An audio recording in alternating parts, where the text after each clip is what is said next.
오늘은 이사야서 43장 19절 말씀으로 광야에서도 길을 만드시는 하나님이라는 제목으로 말씀을 전하고자 합니다. 말씀을 봉독하겠습니다. 보라, 내가 새 일을 행하리니 이제 나타낼 것이라. 너희가 그것을 알지 못하겠느냐. 반드시 내가 광야에 길을, 사막에 강을 내리니. 아멘.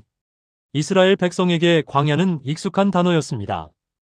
광야는 방향이 없는 곳이고 물이 없는 곳이며 머물 수 없는 곳입니다. 무엇보다도 미래가 보이지 않는 공간입니다. 그런데 하나님은 바로 그 광야에서 내가 새 일을 행하겠다고 말씀하십니다. 우리는 새 일을 기대할 때 보통 좋은 환경을 생각합니다.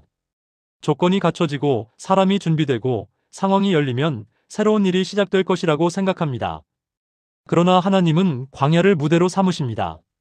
아무것도 없다고 여긴 자리에서 길을 만드십니다.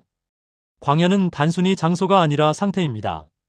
기도가 메마른 상태, 관계가 식어버린 상태, 일이 막혀버린 상태, 인생이 정체된 것 같은 상태, 그때 우리는 여기는 길이 없다 이렇게 말합니다. 그런데 하나님은 내가 길을 만든다고 말씀하십니다.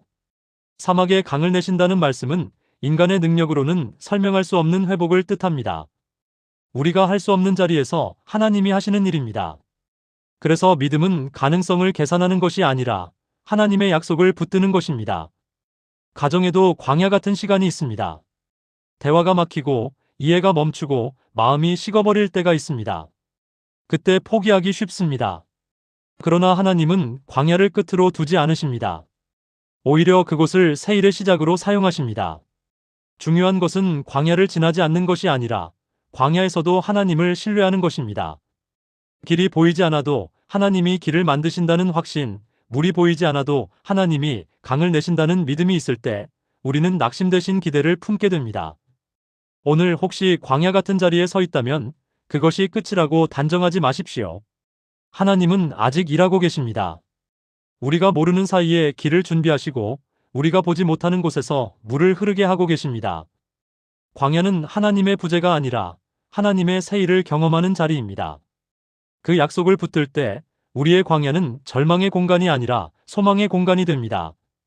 기도하겠습니다. 사랑의 하나님 아버지, 광야 같은 시간을 지나고 있을 때 낙심하지 않게 하옵소서. 길이 보이지 않아도 길을 만드시는 하나님을 신뢰하게 하시고 사막에 강을 내시는 주님의 능력을 믿게 하옵소서. 우리의 가정과 삶 가운데 새 일을 행하여 주옵소서. 예수 그리스도의 이름으로 기도드립니다. 아멘. 오늘도 주님과 함께 복되고 은혜로운 하루 되시기 바랍니다.